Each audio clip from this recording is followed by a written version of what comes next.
We're good? Yeah, it says recording. Okay. Hi there, and welcome to Tea Talks with Christine and Catherine. Hi. um, hi, I'm Christine, the teen librarian at Middletown Public Library, and my partner here is Catherine, our technology reference librarian. Did I get that out right? I'm a reference and technology librarian. Reference and technology librarian. And today we're here to talk about the newest in the Hunger Games series, The Ballad of Songbirds and Snakes.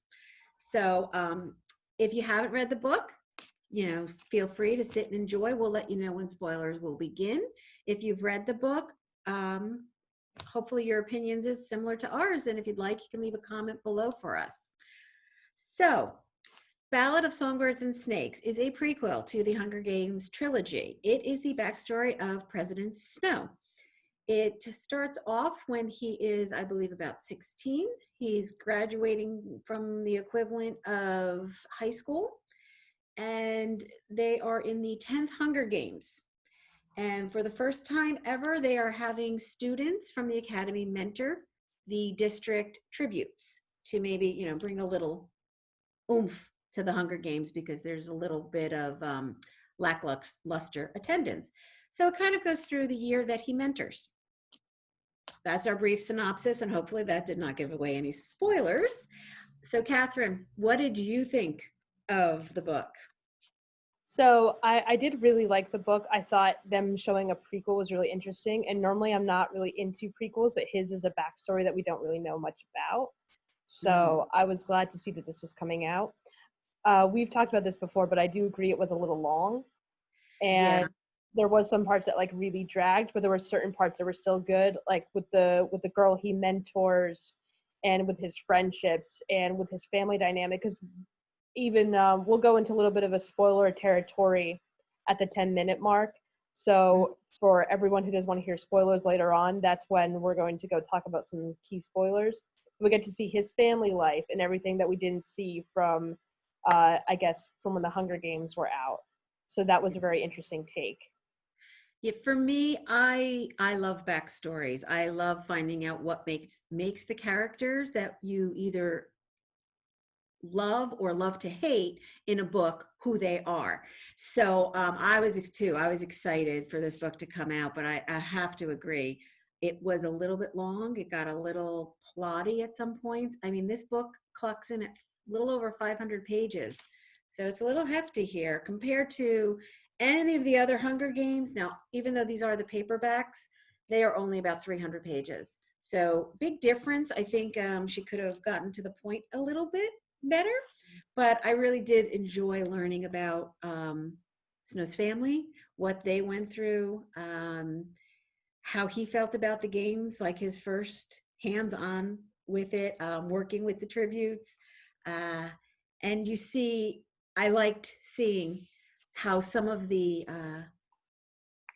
traditions and events and people that you meet in the Hunger Games trilogy, you see some of their family and you see some of the beginnings of different things. So for me, that part was a win. So yeah, other writing style, it was engaging. Action went well when it got going. Took me a little bit of time to get into it, but can't say I was satisfied with the ending 100%. I would have liked something a little different, but we'll worry about that when we get to spoilers. I do see a possibility of another book further giving us information into, I'm going to see if I can get his name right, Coriolanus Snow, as he continues up the ladder to become President Snow, because at this point, he's not. See, I pronounce it Coriolanus Snow. Coriolanus. Okay. I prefer his cousin's nickname, Corio, because I could say that. Corio. So that's another thing that was interesting. We do see Tigress in this. Yes. Yes. Tigress. And you find out, yes, they are cousins. And which was interesting because that relationship was not known in the Hunger Games trilogy. I don't believe. I'd have to go back and read for sure, but I buzzed through them really quickly after I had read this book just to see if it was the same tigress. It is, because I read an Oh, interview okay. with Suzanne Collins. But really, there's not any mention of the connections. So No. So that was a nice touch. yes, it was a nice touch. We see some of the future game announcers. Yes, They're beginning. I was about to say they do mention the name Heavensby Hall in this one in particular, and we know later on that becomes the game maker who helps Katniss towards the end of the series. So that Hmm. was a nice touch that they mentioned, and they do mention the name Katniss here and there because it is a plant, Yes. not the character, because obviously she wasn't born yet during this one. But Right. yes, I did think that was an interesting touch how she does do callbacks to the earlier book, but they're a little subtle, except when she mentions Katniss, they're subtle. Yes. Yeah. Nice little. So if you haven't read any of the other books and say you want to start with this and then read the other trilogy, um, I don't think there's any really major plot spoilers for what's going to happen in the other three books. But you might approach it with a fresh, view than people who are reading it in the reverse. So, Yes. um, And it's interesting to see in this one how he mentors. The purpose of the book is to mentor his first, I guess like what were they tribute. called? Tribute from District. So he gets the one from District 12. This is not a spoiler as it's in the description, Yes. and but yeah. So basically, you see him mentoring his first tribute in this, Mhm. and it's very interesting because she's a total 180 to who he is, and Mhm. maybe as to like a callback later as to why he doesn't like District 12. Yeah. You do see the beginnings of some of his animosity towards District 12 in particular, tributes in general and District 12 in specific. Mm-hmm. Um, the book kind of does really explain quite a bit about that. You can definitely see the beginnings of that happening. And it's kind of interesting. You start off with this, teenager who has ambition. He wants to achieve what who doesn't? Who doesn't want to be successful and succeed? But then knowing what he will become, um, it's if you ever wondered why can somebody, seem so, I don't want to say innocent. I don't really know if he was so much innocent 100%. No, not particularly. You saw the beginnings of him kind of being groomed into Yes. this leadership role. His family is very, you're going to be president one day. We all Mhm. know it. And you see them literally down on their, this is a little bit of like a Yeah, spoiler if you haven't we're read it, but starting to get into spoilers a little. we're starting to get exposed a little. So I'm not going to I'm waiting for the 10-minute mark. So when we can go into spoilers, but basically we see his very like humble beginnings and we meet his friends along the way, and I think these experiences made it very worthwhile, and we do see the beginnings of like kind of like the evil transition into the Snow that we know Yeah. from the books and the movies, because he was played so great by Donald Sutherland, and Yes. we eventually get to see how he became this way and what kind of was the spark in his family background. So I thought it was very good in that way because she touched on these like little details that were only like hinted at before. Hmm. Yeah, you really did not get too much of a clue in the original story as to um, I don't know how somebody could be for so despicable. Yeah, I don't even know. He is one of those villains I love to hate.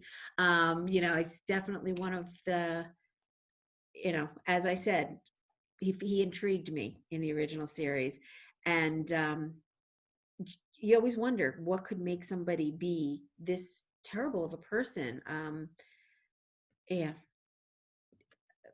the book answered a lot of that for me. Right. And like we touched on before, I just think his friendships are in here because the mentor, the person he's mentoring, her name is Lucy Gray, and like we said, she's from District 12, and we just start to see the beginnings of Snow really kind of transitioning into his future and what he's going to be, because you always know it's going to end up with him being him becoming the president basically Mhm. of the capital. So, and all the districts. So you start to learn how that came to be and basically the reasoning as to why. You learn about his family that we never heard about before, how the war went down, Hmm. with District 13.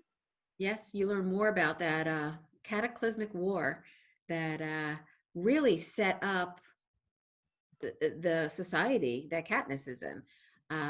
It's only 10 years after the war, I believe, because it is the 10th Hunger Games, and I do believe they started the Hunger Games within a year of the war ending. Um, they do talk about District 13 in the book, so they're not a big secret. And actually, District 13 does play a bit of a part in Snow's story too.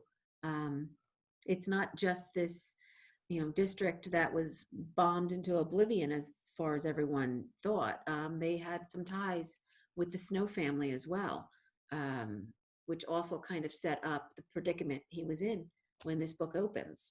Right. Um, which, I guess it's not too much of a spoiler. Snow's not exactly the most affluent person when this book opens. His Well, family, now we can get into spoiler territory because it's 10 minutes in. So okay, we hope you guys enjoyed that introduction. We tried to give a little overview about what we felt about it before we went into spoilers. But if you don't want to hear spoilers, this would be the time to stop right yes, here. So now we're going to go into spoiler territory about the events of the book and how we felt about them. Because yeah, I don't know about you, I have some opinions. yes. And basically So, why we even started these tea talks was because we wanted to take our favorite books and introduce them to you guys as a little way to advertise, but also say how we felt about them, because we've loved these books since they came out. yes. So that is a little bit why we wanted to go into it. um, Christine, let's get started with you. What did you think about the events of the total book, his transition as a character, his friendships with Lucy Gray and Sejanus? We'll get into that, and also a few of the other tributes and mentors. And the teachers also play a big role in this book, and it's so very fascinating. Yes. Before I mention anything, well, if you are still listening before the spoilers begin, just remember you can take this book out physically at MTPL Library, as well as it's available through our ebook and audiobooks through Libby and Hoopla. So you can also borrow the book that way. And just to add to that, before we continue into spoilers, for the guy who voices the audiobook on Hoopla is Hans from Frozen. Yeah. So a literal villain voices the villain. And It's a King very George, great touch. for anyone who hit on Hamilton this July, he's also the voice of King George. Ah, Um, I did not know that. Yeah. So he's didn't good. know that. He's That's so cool. used to playing those villainous parts. So So, back. what did I think of his transition? Well, as we mentioned, I started mentioning in the beginning. So, the Snow family was a very wealthy family before the war, and they had all of their money invested in District 13. So, when District 13 got bombed, they lost it all. So, they were a proud family. Some would say a little bit haughty. And I mean, his grandmother, the grandmam, has not accepted that they are no longer the top of society. This is, I think, one of the things why she's continuing, like, of course she'll be president. Snow always lands on top. That's their motto. You find out about the roses, as we both have sitting here. They were her babies. A rose from the snow rose, if it was granted to you, was considered a prize beyond anything in the capital. They held on to that even when they were destitute and had eating lima beans, nothing but lima beans throughout the war. Um, so it, it's kind of hard for me, I mean, to see Snow as such a like penniless pauper, but it does set up his scheming because Yeah, he's trying to keep everybody in the dark as to how bad it is, and he's trying to right, find a way into university. And this is where he kind of starts using people. When he goes into this tribute, it's all to make himself look good. right. It's not to save Lucy Gray, No, not in the beginning. He wants to look good and kind of maneuver his way into a full scholarship so that he can continue on his path to fame and fortune. And then And He I think and I think him starting off poor was a great way to like introduce him because we're so used to him being so affluent and everything, and seeing him being poor introduces like a little bit of humanity to him because now he has to really struggle because he has to look like he's still a very like rich affluent Snow that they're no longer. Like in the beginning they tell you about the shirt and his shoes being too tight, and it's so different from and how what we anticipate him. and what Tigress would go to and barter just to make him look good because he was the one who was the face of the family. So they actually, the little remnants of his family that are left, we find out his parents died in the war. He's been an orphan since a young child.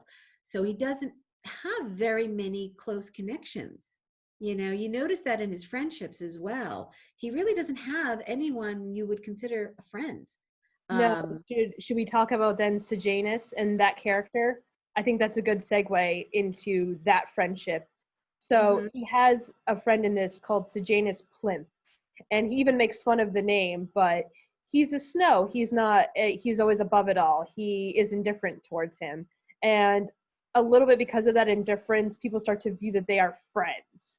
And he establishes very early on that he doesn't like this guy. He's not really a part of the Capital Originals, but they move from District 2 to the capital because his dad got wealth and he wanted them to have a little bit more of an influence in society. So he moved them to the capital from District 2. And And his, needless to I was just going to say, remember, his wealth came because of the Snow's downfall. yes, Was when District 13 left, munitions and guns and all those kinds of weapons production went to District 2. right. So while the Plinths rose to wealth, the Snows dropped. So there's that resentment too. Yes, and Um, basically the wealth that the Plimps have, basically Sejanus doesn't care about the wealth. He's a very good person. He's one of the very few good people that's in this book. And that's how you kind of know his downfall is imminent because there can be no good people in the capital. no. But basically he does not care about his wealth. He wants to be a good person, and Mhm. he's trying to do the best that he can in this horrible environment, and no one's listening to him because they all went through the war and went through such horrible events, and he doesn't really see it that way. He's like grateful to have his family and everything, but he doesn't view his wealth as kind of like a bonus. He more so view it as like a burden to have. Yes, burden. That would be a really good word for it. And, he doesn't see a need to punish the districts. He tries to express that, hey, in the capital, you're not the only ones who suffered. Everybody suffered throughout this. He finds the Hunger Games revolting, despicable, and wants nothing to do with them. But of course, because his family is one of the wealthier ones, he is also a mentor. And he's put in the position of having to mentor one of his close friends from the district, who is this year's tribute. And he doesn't want to do it. He's doing his best to figure out a way around it. And his tribute, Marcus, is just full of anger and resentment towards Sejanus. It just further creates that despondent depression in Sejanus that he doesn't know what to do to make things better. Throughout the entire book, that's all he wants to do. Should we talk about Marcus's unfortunate downfall? Yeah. So basically, in the books, at one point there's an explosion where they're keeping all the tributes, and Marcus escapes. And for a while, you don't really know where he is. And eventually, they find him, take him, and basically, when the Hunger Games begins, he's basically stuck up on a cross, like his Yeah. rotting, like he's still alive, but he's basically close to death because the capital essentially chased him down and Tortured him. tortured him. And later on, we just see one of the other like tributes basically kills him out of pity because they couldn't stand to watch him anymore, basically. And I think he might have asked for it as well. Now, some of the interesting things about the games in this book compared to the games in the future books, they are not the reality television show that you No. at all. The tributes, when they're brought to the Capitol, are kept at the zoo. They're not fed, they're not trained, they're not even given clothes. This Yeah, was the first year of the interviews with and the mentors. any of those high tech technology that we see in the future and all the pretty dresses and everything, that's not this. Whatever they're brought in with, they're they're done with. And even when his tribute Lucy Gray comes in, she's in this floral, like not floral, but like very like colorful circusy kind of gown, like it's rainbow colored. So she's not really like one of them. And that was an interesting twist as well, that everyone kept saying like throughout the book, oh, she seems very like she could be in the Capitol, because she's actually like just she's kind of like a I'm forgetting the word for it, but she refers to herself as Covey, but it's kind of like a gypsy thing. Like she just travels around and around, and how she got caught in the Hunger Games was they just happened to settle in District 12 when the Hunger Games began. Yes. So when they put the districts in place and stopped people from moving about freely, her the Coveys just happened to be in District 12, and she insists throughout the book she's not District 12, she's Covey. And yeah, the arenas, that's another thing. It's just a giant stadium that they lock them in. And so it's basically almost like they do put some weapons in there, I believe. Yeah, in Not the middle they just had like a bunch of weapons and that was it. so it's basically like kind of a physical fight. There's none of um mutts like from the any of the genetically modified animals. There's, this was the first year that you got a sponsor, and your sponsor provided food. That was all. And um another thing that we see is how much snow actually had to do with how the Hunger Games became.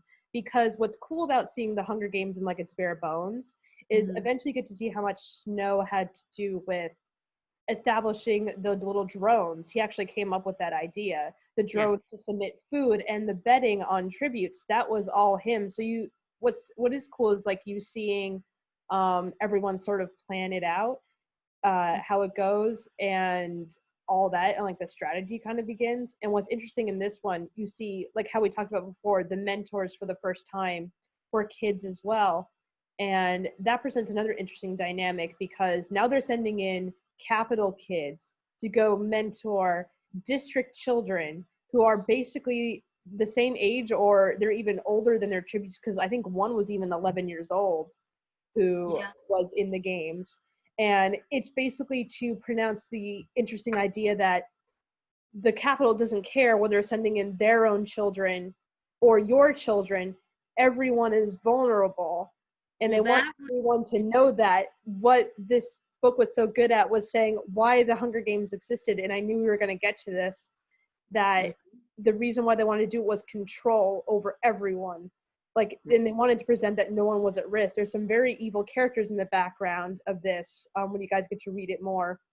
I don't want to give it like full on spoilers, but some of the people who are behind the scenes of the Hunger Games, like as teachers, they're close to being kind of like a Mussolini and like everyone. Like they're that plotting and very intricate detail politically. But they do not care whether they die or you die. They want control over everyone. exactly. So it's not just a keep the districts in their place, as a remembrance of the war, but it is to keep that control over everyone. There are some unfortunate incidents where some of their capital children suffer bad fates, and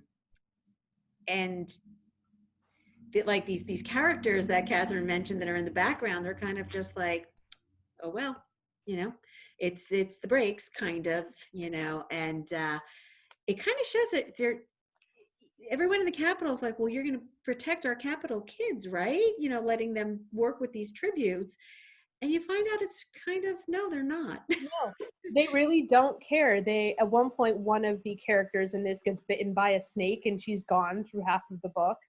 I Yeah, mean, they the really first, don't care whether your kids die or not. yeah, exactly. um we see with that friendship we were talking about with Sejanus, we see that is the closest to a friendship I think Snow gets to. Um, and then, uh, do we talk about the end where, well, yeah, Cornelius, Coriolanus betrays him. Basically, he puts the capital before this friendship, and that's, I think, to me, one of the defining moments in Snow's path to President Snow, his path, his downfall. Um, he betrays the one person who thought so well of him, who considered him his closest friend, who thought of him as an ally. And he betrays him, and it's, we do have um, it becomes his downfall, I think. I don't know I how think much. yeah, we should mention also how like he was kind of like in a very interesting foil to Coriolanus, where it's almost like this is almost what he could have become and been a good person and had a lot of money and stature, but he wasn't all that. And it's funny because when they introduced Lucy Gray and Coriolanus, and I guess since we're in spoiler territory, we can announce this is kind of where they had like the love thing come into play because him and Lucy do fall in love. And he encourages her to go through the games and all of that. And basically, at the end, he betrays both of them. Like everything that they instilled in him. And Lucy Gray was always about like trust primarily. And Yeah. at the end, she finds out that basically he killed Sejanus. Like basically, like he told the capital that he was planning on overthrowing it, and they found him and basically did away with him. Did away with him. And Lucy finds out about this.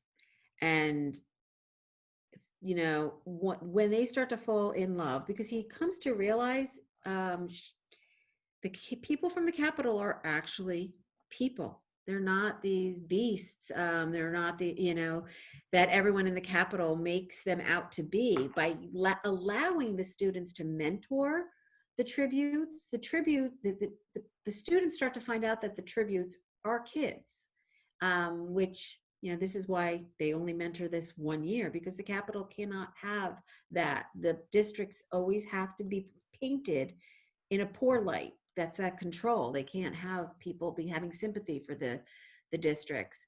But his big strategy is to point out how Lucy Gray is not like the other people in the district. She's more capital than she is district. She has a beautiful singing voice. She carries herself differently. She is humble. She's kind. And they start to fall in love. And then when she finds out, she's telling him, before love comes trust. That's what's most important to me. And when she finds out how he betrayed Sejanus, which led to his death, she couldn't trust him. And that breaks that relationship. So he sabotaged two of his closest relationships with that one move. Yeah. And we don't exactly know what happens to Lucy either, which is almost kind of the most frustrating part of this book for me, is that I even looked up on Wikipedia that she's just listed as missing, because at the end he does go and tries to kill her. Basically, like they were going to run off from the capital and go live a happy life together. And that lasts a whole 2 seconds before Coriolanus was like, I don't want to travel in hot weather. I'm a really great man. I need to be in a mansion and be all spectacular. So they were originally going to run off together. And this is before he was given permission to go to university. Yes. And then he starts to change his mind.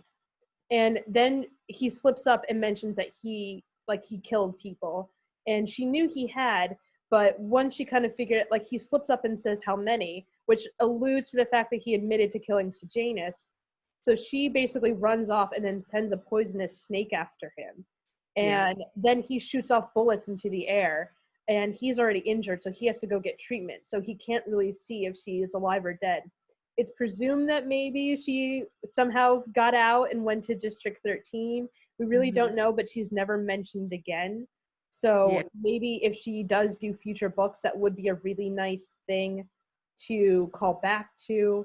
You and me also discussed that we don't really know him in his future, because eventually he has the granddaughter in the movies, and we don't know how that happened. Like, where's the wife? Where's the daughter? Yeah, he decides after the hurt and betrayal that he feels Lucy Gray put upon him, that he will not marry for love. And so he picks the person. What I is don't it? think he picked the person. I think he just Like said, a "Oh, person that Olivia he Cardew. She he might has work." Yeah, somebody that he can have no chance of falling in love with or having feelings for, just to marry, reproduce, and we know, like you said, he has granddaughters, so we know he does have kids, and those kids have kids. That's why I think we might get a second book out of this at the Yes, very I just end. hope it's 200 pages. Look at Exactly. this monster. Like, my lord. So much got like there was a lot of little things that happened in the end, like his first poisoning, how he starts to use poison Right. again. That's something else that harkens back to Lucy Gray, because he advised her To use in the Hunger poison. Games to use poison. Oh, the Katniss. So the Katniss is a plant that you could eat the roots. It's almost like a potato. And as she's leaving to leave him, she says, "I'm going to go out and find some Katniss." And I do not love that part. I sighed. I It know, it's like, ah. I just felt like you and me talked about this, but I felt like the Suzanne Collins, I wonder if she felt forced to tie it back to the Hunger Games. And like, that's another like subtle dig, like, oh, I'm gonna go out and get some Katniss. And that's the last thing Lucy Gray says to him Yeah, before she goes off, and he might have killed her. We don't know. But that drove me a little bit up the wall. yeah. I did like how the Hanging Tree song. Yes. Lucy Gray wrote that. She sang it. So when Katniss is singing it, that is not a happy memory for Snow No. at all, especially as she's singing it as part of the rebellion. Katniss singing it as part of the rebellion. Um, so there, like I said, like we said, there are a lot of little things that this is why Snow does not like 12, does not like the name Katniss, does not like that song. There's a lot of things. Um, she was basically doomed from the start, Katniss, that is, as far as Snow was concerned. He was not going to give her a break one way or another. Um, I do like how much influence Snow had in the things that we see in the new Hunger Games. He was responsible, like you said, for the mentors happening, um, the sponsorships, the betting on the games, some of the interviews. That's something that should continue. People should get to know and like kind of root for their champion type Right, thing. and all of this, Snow basically begins, and that's like you said, so interesting. Yeah. And I guess before we end today, because we're at the 30-minute mark now, I would like to uh, we can go a little bit over, but I wanted to discuss how eventually Snows get their wealth back, and that's so interesting too. So Yes. after Janus died, basically his family took in Snow. They were about to lose their apartment, and they were even putting it up for sale. And so, their family was like, "No, you helped our son. We're now going to help you." And I'm like horrified. I'm like, "Oh It's like if you no!" only knew. But they don't know that he had a hand in like basically like ending their son's life. And he even says, "If only they knew that I I stopped their son." But honestly, I think either way, like Sejanus was going to end up doomed, whether than like him being shot by a capital or, but just the fact that it was from his own friend who it could have like changed him and like sparked like a, oh, I'm gonna go change. But no, he's Snow. He has to end up evil. And And then Janus's father becomes Snow's father figure. He becomes so it's not just that they took in the Snows, they became all family together. Um, this is the beginning of him being like a snake, you know, hiding out amongst these people that he took their son away from them, and they have no clue, no idea. They feel he did everything he could to protect their son, but he was just a lost cause. And you know, we're taking you in now. For to help you when you helped us. And yeah, ironic. it's so dark. It's such a dark thing, but it worked out so well. And I do think, however, how she ended it was very perfect. Do we want to discuss Dean Highbottom? Yes. So, as a callback to what you said with the poison, so Dean Highbottom and Corleones's father had this feud with each other, basically. And he was never really very nice to Coriolanus. And at the end, when Coriolanus is now has a lot of money and he's on high and he's going to university now for free because of the sponsorship from Sejanus's family, he has one last meeting with Dean Highbottom, who's been self-medicating himself basically With because of like some morphling. war trauma. What'd you say? The morphling. Yes, the morphling. And Yeah. at the end, like when he's taking more morphling, he sips like poison into Dean Highbottom's drink, Yeah. basically killing him because of all the past unpleasantness. And that's the last scene you see him on when this book ends. A couple of things I would like to see in the sequel, if there is one. I would like to see more about the relationship with Snow and the Plinths. Do they find out what really happened? Because that, and what kind of impact would that have? I almost get the feeling like the father wouldn't care. The Yeah, mother would be devastated because she's such a nurturing, warm person. Um, I almost want to see if Katniss is related to Lucy Gray somewhat somehow. I I really think want to know that too. I think they are. I do too. Mhm. And so that would be something I would I kind of get the feeling that that might be set up a little bit in there. So I would like to see if that comes out. But those would be my two big things I would like to see in a Right. sequel. I don't Well, know if you have also any. as a spoiler that we didn't mention before I go into what I want to see is uh, at the end they actually do destroy all record and memory of this Hunger Games, so Yes. it will not be in written record because they said it was just too messy of a Hunger Game, so they deleted it from memory. Because they did not want anyone to have this on record what they did, the government. So we won't know. And they do allude in the Hunger Games, I remember, to uh, a Hunger Games where like a District 12 winner won, but they don't really know. It's just been passed on through hearsay.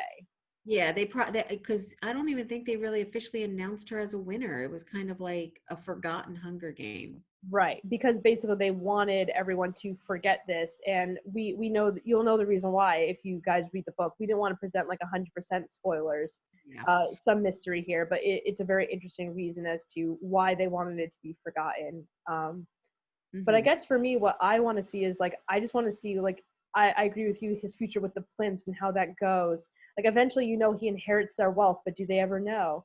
And Right. I do want to see his future, him getting married and his Yes. kids, and like something I realized that I never noticed before. When we see the movies, we actually never see his death.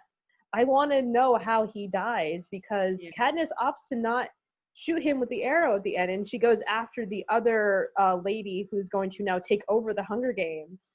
Hmm. And I'm just curious, like, how does he like pass away? Like, do they just shoot him off? Like, but we don't know. So Yeah, I'm that would curious to see make because a nice epilogue at the end of one of these books. That would be.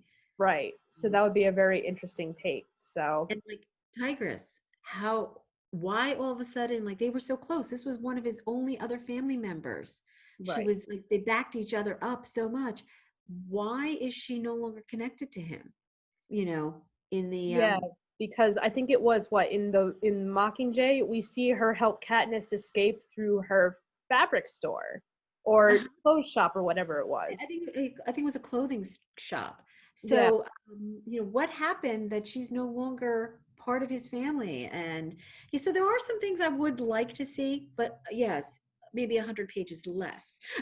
right. And also, if you're going to have a big finale, I was also very disappointed about how just the scene with him and Lucy Gray at the end just felt so short. It felt like she got too long and she's like, "Well, I have to wrap up now and I don't have time to write this scene as fleshed out as it could have." It did feel rushed.